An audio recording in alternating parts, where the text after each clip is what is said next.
This is a total disrespect of the institution of the Senate. Bakit po sila hindi nagpapaalam ng maayos sa may-ari ng Opo. bahay? Ikaw, Ted, may bahay ka, di ba? Kung mayroong armadong tao na nandyan sa labas ng bahay mo, hindi ka ba maalarma? Opo. Our tendency is to protect ourselves, di ba? Yes, sir. Huwag Sir- po nilang dalhan daw sa mga technicality na usapan. Opo. Gawin po nating simple. Respeto po ang hinihingi ng Senado. Opo. Respeto sa NBI. Opo. Respeto po kung sino mang institution na gustong Opo. magkaroon ng Opo. Opo. gustong gagawin sa NBA. Opo. Kaya Pero po, naman po ang ating kaya mga po- senador na ako po, matagal na ako sa Congress, matagal na ako sa Senado. Kung meron po tayong gustong pakiusap sa Senado o sa Kongreso, binibigay naman ng mga senador, ng mga congressman niya pag pinag-usapan ng maganda. Opo. Pero Ito po, para General. pong, ang feeling po namin na Ted, binastos po kami, binastos Opo, po ang opo. Senado, Yes, sir. binastos po ang ating mga senador, binastos po ang ating Senate President. Dahil nung Monday po, kausap po namin si Director Matibag. Sir, At sir, may mga pinramis po sila sa amin na imbestigahan nila, na binugbog nila yung tao namin nung Monday, Opo, magsasubmit opo. siya ng investigation report. Opo, Hindi po niya ginawa, Ted. Sa halip, bumalik po sila dyan na hindi man lang sila nagsabi. Opo. Yes, sir. Kaya po nagagalit yung aming Senate President. Okay. Opo, na yung baril, yung putukan, in the afternoon pa lang, nakita nyo na po sa CCTV yung umano'y mga ahente ng NBI, tama po? Tama po, Ted. Opo, opo. Saan po yon banda sa Senado? Marami pong area, Ted, na na-observe namin na may presence ng armed individuals. At nakikita namin sa CCTV namin. Nakikita din namin yung mga media footages na upload sa social media. Okay. NBI agents, can you just mention po, no? Marami dyan sa Senate vicinity ho ba ito? Saan pong banda? Kung i-describe ko, Ted, yung yung kinalalagyan nila doon sa pinuntahan namin na area, no. Ito po ay labas ng building pero nasa ledge po ito. Alam niyo po, sa building, 'di ba, sa side, doon po nakalagay yung mga yung mga makina ng split type aircon. Doon po doon po namin sila nakikita. Okay. Opo, nakikita niyo po sila doon sa mga lugar na ito through CCTV, including ho ba doon po sa area kung saan po nangyari yung pong putukan? Tama po, nakikita po namin. As early as what time po ito? Kung hindi ako nagkakamali, Ted, mga more or less starting 6 o'clock, napapansin na po namin na nag-occupy na po sila ng mga area na na pasok na po sa side ng Senate. Papasok, as in papasok. Kasi pasok na po sa area yung kanilang pinagkapwestuhan. Pasok na ho sa inyong jurisdiction. Tama po, Ted. Okay. Although hindi ito inside the building, but yung ledge po, Okay. kasama na po sa area ng Senado. Did you care to call their director to inform him of the presence of his agents? Alam nyo, Ted, yun po ako nagtataka, kasi si Director Matibag, meron naman siyang number sa akin, di ba? Hindi naman po kami ang pumunta dyan sa, sila ang pumunta rito. I think it is but proper for him to call me, hindi yung sinasabi niya sa media ngayon na bakit daw hindi ako tumawag sa kanila. Dapat siya tumawag dahil sila ang pumunta dyan sa area namin. Opo. Sir, ano ho ba ang inyong agam-agam noong presensya po ng NBI doon po sa binabanggit yung mga ledge na ito? Ano ba? Kasi do you appreciate the fact na kung hindi po papasok sa Senado ang mga NBI agents, they have the responsibility na tiktikan kung sakasakali na baka lumabas ng Senado si Ginoong Bato, bahagi po ng kanilang supposed to be hindi na-implement na mandate to arrest the senator. Ted, very unusual po yung sinasabi ni Director Matibag dahil ang kailangan lang po nilang gawin ay tawagan po nila ako, si Senate President, at mag-coordinate sa amin, magpadala po sila ng tao. Katulad ng usual na nangyayari in the past na pag meron silang gustong gawin sa area ng Senate o sa vicinity ng Senate, nakipag-coordinate po sila sa amin at sinasamahan pa nga namin sila doon sa kanilang gustong gawin. Opo. Pero po, noong Monday, yung habulan, doon po inaamin ni SP Soto, ni former SP Soto, at maging nung dati rin po, no, na inyo pong pinalitan, na may koordinasyon, no? sa USAA, yung NBI, doon sa sinasabi nga na pag-aresto kay Ginoong Bato. Yan po ay settled na issue. Ngayon dito po sa, nandidiyan kayo sa ledge, dapat tumawag kayo sa amin per kortesiya. Sa panahong yon, ang sinasabi po nila, kung wala naman umano na intensyon na pumasok sila, kayo ho mismo as in, naghihintay kayo na sila ang tumawag sa inyo. Hindi ho kayo nagkusa man lamang bilang USAA chief para maiwasan po ang gulo as kumbaga po parang pananggalang na lang para malaman ano ba itong ginagawa ng mga... Wala ho kayong pagkukusang ganon. Ted, ganito po, Ted, nakakapagtaka naman na noong si Senator Soto po ang Senate President, nag-coordinate po sila. Nung pumalit po si Senator Cayetano, wala namang problema eh. Ano ba magkakaiba ng Senate President si Kami po, pantay lang po kami na bakit po siya hindi tumawag o nag-request naman sa aming Senate President? Opo. I think for a professional public servant, it is but proper for him to extend due courtesy kung meron siyang gagawin sa property Opo. o sa area ng isang may bahay o may-ari ng bahay. Opo.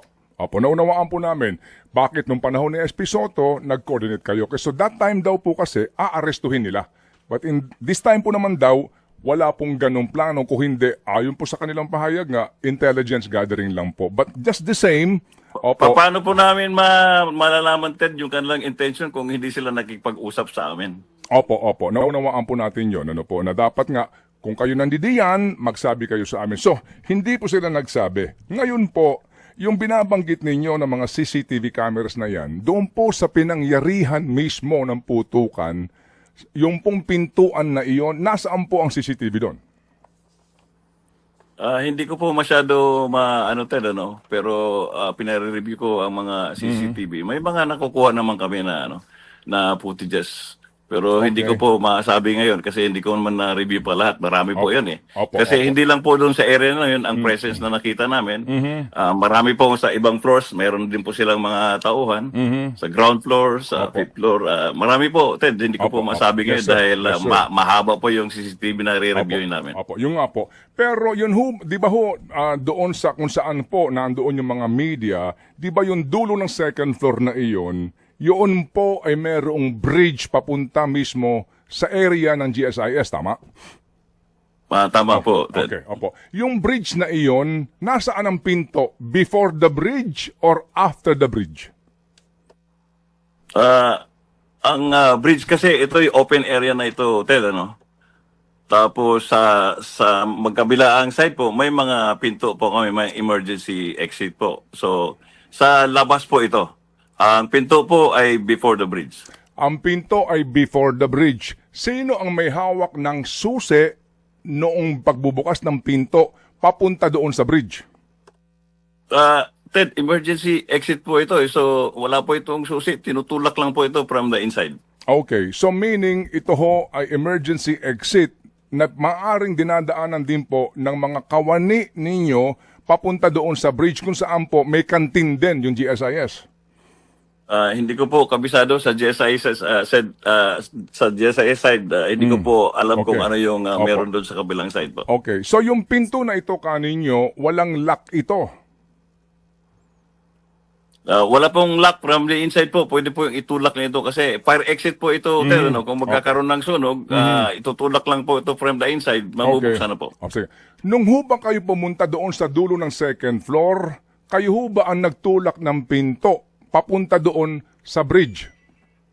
Kami po ang nagbukas sa Ted. Dahan-dahan po, sinili po namin sila at doon po namin confirm na meron pong armed individual sa area na kasama na po sa sa Senado. Okay. Yung pong area po kung saan kaninyo naispatan ninyo ang mga armado ito ng kalalakihan, NBI agents na human na confirm ninyo?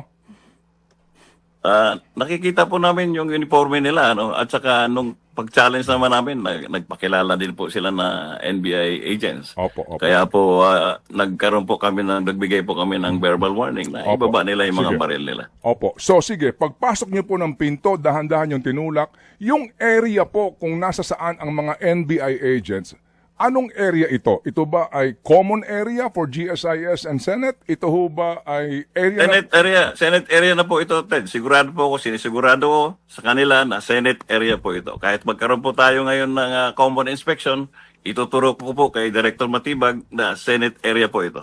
Alright. So, yung pong inyong nakita itong mga NBI agents na ito kaninyo, as you claim ay Senate area na, yung pong mga tinamaan na mga salamin, nasaan po banda iyon at saan, ano po ang actual na ginagawa ng mga ahente nung sumilip kayo? Hindi po nila, Ted, kami nakikita, no? Kami po ang unang nakakita sa kanila. Kaya kung gusto po namin silang barilin, siguro, naubos po namin sila siguro, Ted, kung gusto po talaga namin silang barilin. Ilan po ba sila? Yung ako po personally, Ted, nandun po ako sa tatlo po kami na nandun na nagsisilip. Ano? Ako personally nakita ko mga dalawa hanggang tatlong tao po ang nakikita ko. Pero sa CCTV po namin, marami po sila. At nakikita naman natin sa footages na naka-upload sa social media na marami sila at armado po sila. Nakahanda po sila ng Opo, iba makipagbarilan sa sa kung sino mga Opo, iba po yung footage sa ibaba, iba po yung footage sa itaas, just to clarify it, General. Ngayon, yung pong sinasabi ninyo na nando doon yung mga NBI agents at that time, ito ho yung mga pasado na alas 7:40 po ng gabi, meron ho bang blue guard doon? Wala po kaming nakikita na blue guards.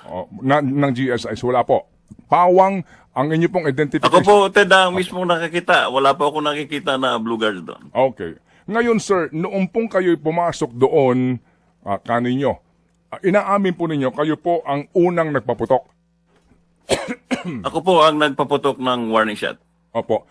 Nagpaputok ng warning shot. Can you just describe to us, sir, ano po ang senaryo? Sumigaw kayo and then paano ho kayo nagpaputok at ilang pong warning shot?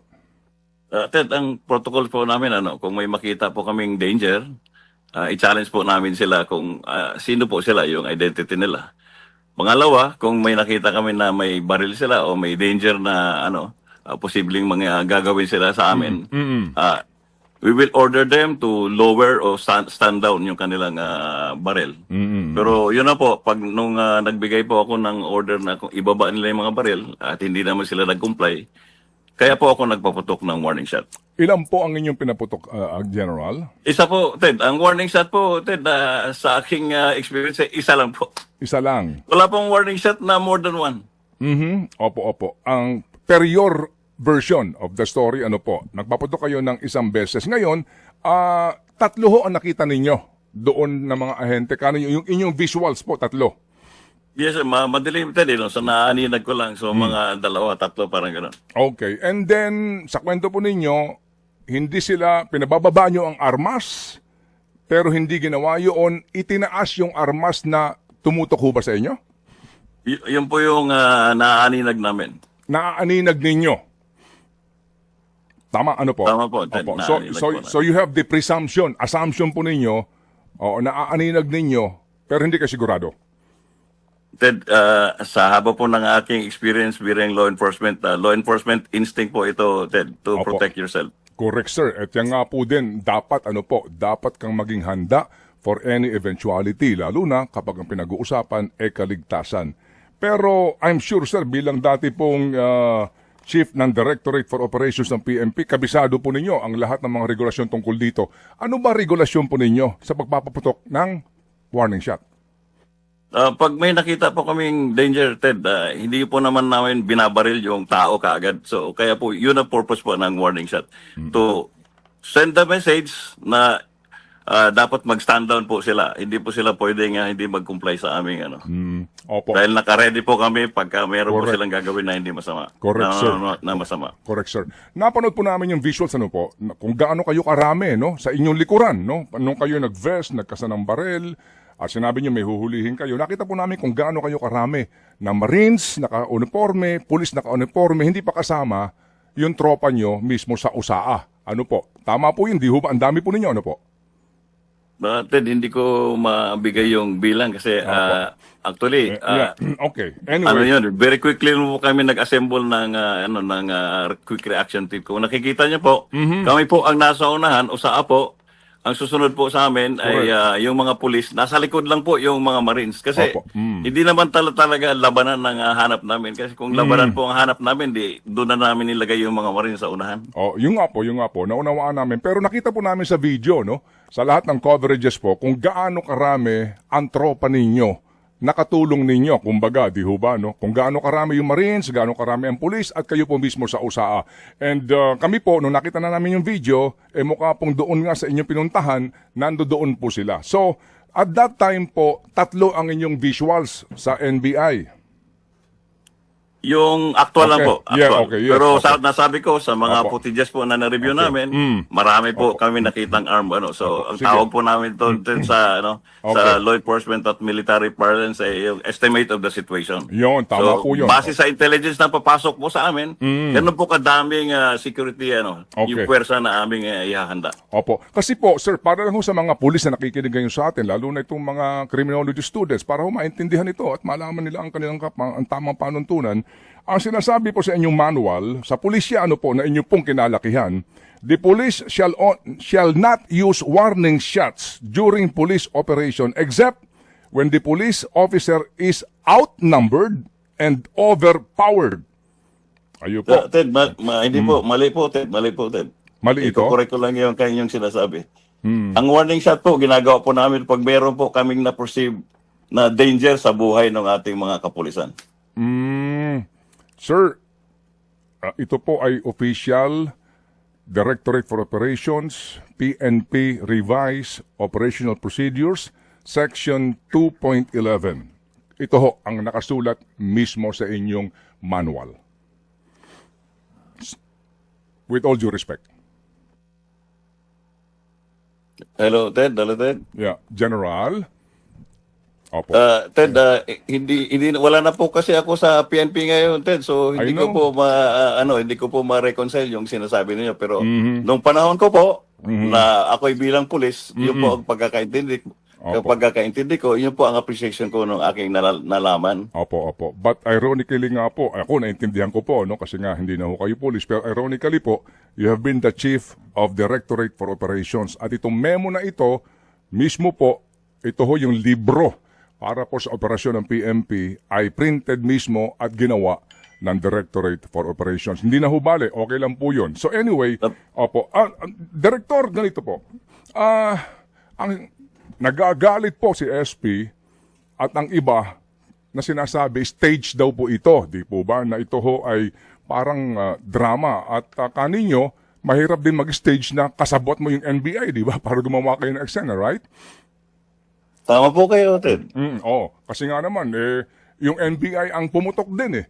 Pero kayo din po bilang matagal na pong hepe ng Pambansang Pulisya, General, ano ba ang standard procedure kung dineklara ninyo na meron pong, kung alam ninyo may intel na kayo, meron na kayong CCTV, na merong mga possible live shooter sa pupuntahan po ninyo na lugar at meron pong mga kaninyo, may mga armas na dala. Ano ba ang standard procedure sa crowd control? Hello, Ted. Hindi ko masyado maintindihan yung tanong mo. Pakiulit lang. Opo. Sir, hindi ho ba sa panahon po ng nangyari, hindi po ba sinabi ninyo, nagkasa kayo ng barel, nag-vest kayo, andun yung mga tauhan ninyo, andun yung Marines, Police, sinabi nyo po na may aarestuhin and di po ba ang inyo pong assumption, meron pong mga armadong kalalakihan doon sa inyong pupuntahan and hindi na itatanggi kaninyo, di ba? Na baka magkaroon nga ng palitan ng putok. Ted, sandali, naintindihan na kita, kung saan nang galing yung siguro galing sa NBI na bakit Hindi hindi po, po hindi. inayos yung crowd po. Hindi po. Ted, sa inyo pong information, bago po kami nag-start ng operation, kinausap ko yung mga tao, kinausap ko po yung mga media, na we will declare lockdown within 5 minutes at pinakiusapan po namin sila to vacate the area dahil medyo dangerous po itong gagawin namin. Opo, hindi po. Ito po ay akin lamang pong sarili nga po din na pag-aanalisa at pag-aaral po sa sitwasyon at issue at mga balita, General. Ano po?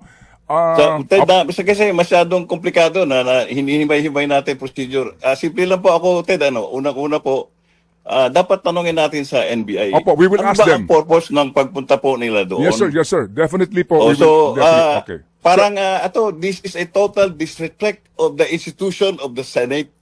Bakit po sila hindi nagpapaalam ng maayos sa may-ari Opo. ng bahay? Ikaw, Ted, may bahay ka, di ba? Kung merong armadong tao na nandyan sa labas ng bahay mo, hindi ka ba maalarma? Opo. Our tendency is to protect ourselves, di ba? Yes, sir. Huwag Sir- po nilang dalhan daw sa mga technicality na usapan. Opo. Gawin po natin simple. Respeto po ang hinihingi ng Senado. Opo. Respeto sa NBI. Opo. Respeto po kung sino mang institution na gustong Opo. magkaroon ng Opo. Opo. gustong gagawin sa NBI. Opo. Kaya Pero naman po ang ating kaya mga senador na ako po, matagal na ako sa Congress, matagal na ako sa Senado. Kung meron po tayong gustong pakiusap sa Senado o sa Kongreso, binibigay naman ng mga senador, ng mga congressman niya pag pinag-usapan ng maganda. Opo. Pero Ito po, para General. pong, General. ang feeling po namin na Ted, binastos po kami, binastos Opo, po ang opo. Senado, Yes, sir. binastos po ang ating mga senador, binastos po ang ating Senate President. Dahil nung Monday po, kausap po namin si Director Matibag. Sir, sir. At Sir, may mga pinramis po sila sa amin na imbestigahan nila, na binugbog nila yung tao namin nung Monday, Opo. magsasubmit Opo. siya ng investigation report. Opo, opo. Hindi po niya ginawa, Ted. Sa halip, bumalik po sila dyan na hindi man lang sila nagsabi. Opo. Yes, So, sir. Kaya po nagagalit yung aming Senate President. Okay. Opo, naunawaan po namin ang inyong pong damdamin at issue po laban sa kanila. Ako po lamang po, ginagawa lang din po ang aking trabaho para lang po magtanong yung mga circumstances doon sa mga napapanood ng tao para po may paliwanag po kayo. I hope you don't mind, General. Ano po? Okay, sige. Pasensya na po kay Ted kasi Okay, naging sige. emotional na po ang aming Senate President. I know, sir. We understand. We sincerely understand. Ito lang po, sir, para lang maintindihan nila, no? Ang tanong ko po, sir, opo, bilang veteranong pulis at OSAA, hindi lang po dyan sa Senado, kundi po sa House, sa panahon na iyon na alam nyo na mayroong shooter o may mga armadong kalalakihan kayong pupuntahan, ano ho bang standard na protocol for crowd control? Ted, ang paramount po na consideration po sa law enforcement at saka security operations is the safety ng mga tao po. Ito po ang primary duty ng Office of the Sergeant at Arms, to secure the Senate, to secure the senators, and to secure yung mga employees ng Senado at Opo. aming mga bisita. Opo. Kaya ayaw po namin na mayroong papasok na armado Yes, sir. na mga tauhan dyan sa Okay. Senado. Opo, sige Ngayon, po. doon po sa sinabi mong punto, tama naman po kayo na dapat i-clear namin ang area. Pero mabilisan na po ito, Ted. Nakikita na po namin sila na malapit na silang pumasok talaga doon sa mga areas namin. Opo, O sige po. Opo. sa mga pinto namin. So, Opo. yung aking warning po, yung aking declaration na mag-lockdown kami, hindi ko po pwedeng ubusin lahat para itulak namin yung mga tao dahil baka kung ito lang asikasuhin ko, baka nakapasok na itong mga NBI agents na ito sa area namin. So, pasensya na po kayo, Ted, but our primary purpose is to protect lives and properties. Police Opo. po ako. Opo. Yun po ang primary role Sige, ng okay, sige, okay. Yun din Opo. po ang role namin sa OSA, to Opo. protect the Senate from Opo. anyone Opo. who will plan or attempt Okay. to Opo. bring violence inside the Senate. Okay. Kasi po, sir, ang amin pong pinalalabas nga ngayon ay itong visuals nung coverage ng media nung actual po na araw na nangyari nga itong gabi. Kaya nga po, kaya kami tumatawag po, tumihingi ng paliwanag sa inyo para nga po sa inyo pong salaysay, kung ano ba talaga ang pangyayari. So balikan ko lang po yung punto ng crowd control. Kanin nyo mabilisan lang, pero sa visuals na amin po napapanood, di po ba meron pa kayong pagsusuot ng vest, nakunan po yan lahat, etc. Ang sinasabi po ng ilan, hindi ito NBI kundi po yung mga nag-aanalisa sa ganyan pong uri ng management is that when you say crowd control, dapat daw po talaga ma-vacate the entire floor, the entire area, nakakayanin ng mga tauhan nyo sa dami po ng amin napapanood sa video, paalisin sila nang sa ganon, masiguro lang po na ano man ang mangyari, walang madadamay sa putukan. Pero may mga nagsasabi po, General, na mukhang pati po yung isang umaawat doon na ngumingiti-ngiti, para bagang gusto ho daw na talagang may media para mapalabas yung commotion at nang magkaroon ng impresyon na talagang may gulo. Tama po kayo, Ted, na sinasabi mo na dapat i-vacate, di ba, Ted? Pero there's no perfect situation. Kulang po ang oras namin para gawin po yun, Ted. Yung po sinasabi nyo na intention po namin na magkaroon ng coverage ng media, ano po, very highly suspicious po 'yan dahil ayaw nga namin na makover ng media o may media na masaktan. Nakita mo may mga tao po kami na humaharang sa mga media pag lumalapit po doon sa area. At ulitin ko, pinakiusapan ko po itong mga media personnel natin na kung pwede, lumabas na sila sa building dahil magde-declare na po kami ng lockdown bago kami mag-conduct ng operations. Opo. So, at least po, napakinggan namin po ang inyong panig dito po sa isyong ito. Yung sinasabi nyo na wala na ho kayong panahon. So, magmula po nung nakita ninyo, nung hapon pa lang, yung NBI agents, magmula po nung nakita po ng inyong mga tauhan sa CCTV, yung pamumuo ng mga ahente umano ng NBI, that time, wala pa kayong ginagawang plano how to address the situation? Yun po, Ted, ina-analyze po namin yung mga situation na ito. At ito po ang aming mga basis para po maghanda kami ng aming security response. Opo, opo. Hindi ho ba, sir, kung kayo po'y naghahanda na, nagmi-meeting na, hindi ho ba kasama kaagad ron na kung naman ang mangyari, dapat talaga po i-vacate the entire floor ng sino man pong hindi kasama sa USAA at that time? Kung talaga At hindi lang po magplano hindi kayo. lang po ang entire floor, yung entire building po. Dapat po, yun po ang dapat mangyari. Dapat i-vacate po natin yung entire building para wala pong basa